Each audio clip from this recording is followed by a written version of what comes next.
Teddy's story. There is a story for many years ago that tells of an elementary school teacher whose name was Miss Thompson. She stood in front of her fifth grade class on the first day of school. She told her children a lie. Like most teachers, she looked at her students and told them that she loved them all the same.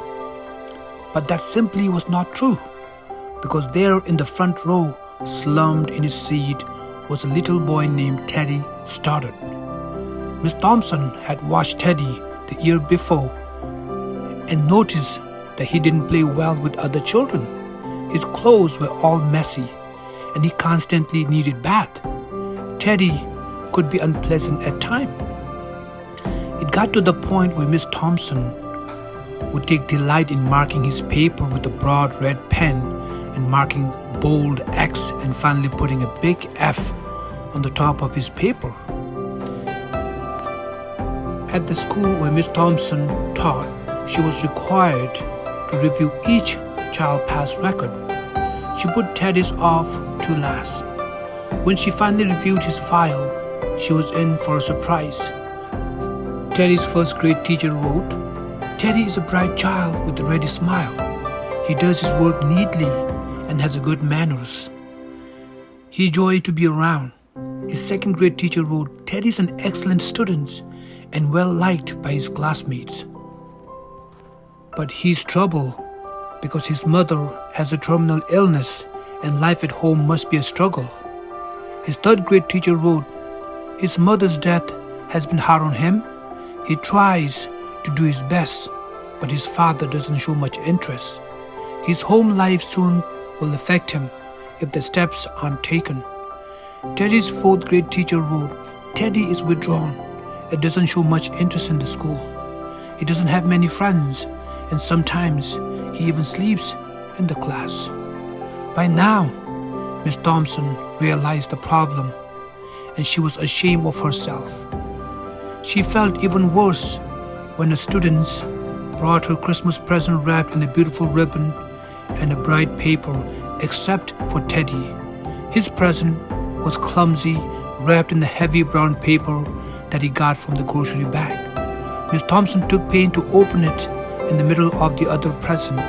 Some of the children started to laugh when she found a rhinestone bracelet with some of the stone missing and bottle that was 1/4 of full perfume.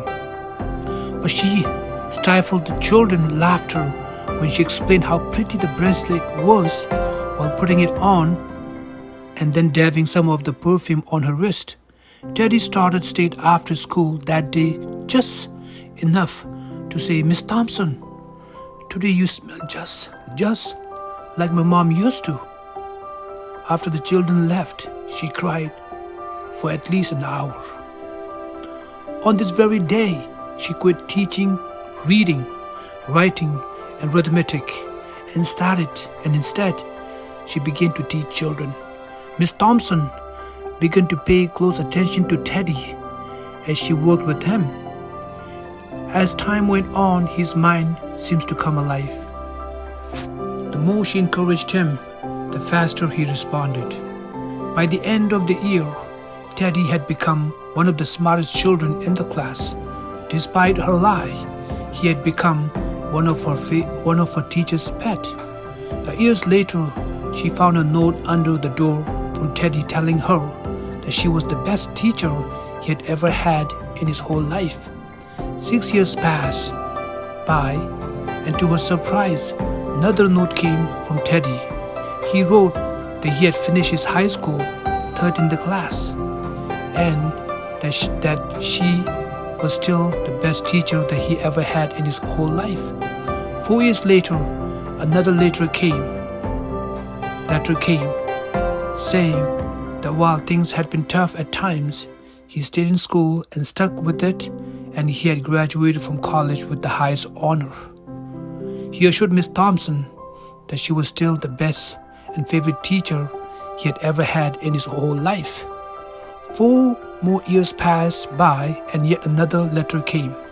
This time he explained that after he got his bachelor degree, he had decided to go a little further, again assuring that she was still the best and the favorite teacher he ever had.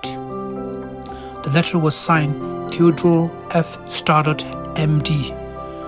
The story doesn't end there. There was one final letter that spring.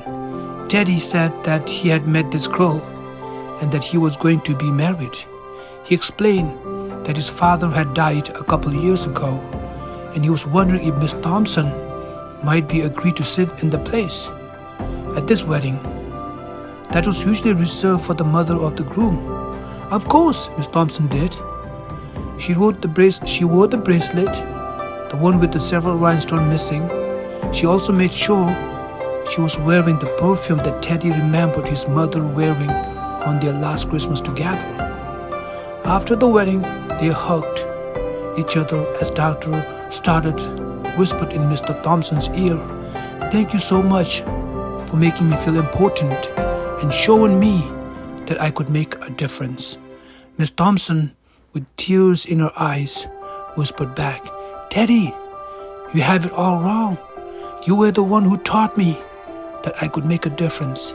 I didn't know how to teach until I met you." I heard this story on a YouTube presented by Mr. Wayne Dyer. I hope you all enjoyed this story. It was touching, and I hope it all did to you all. Thank you.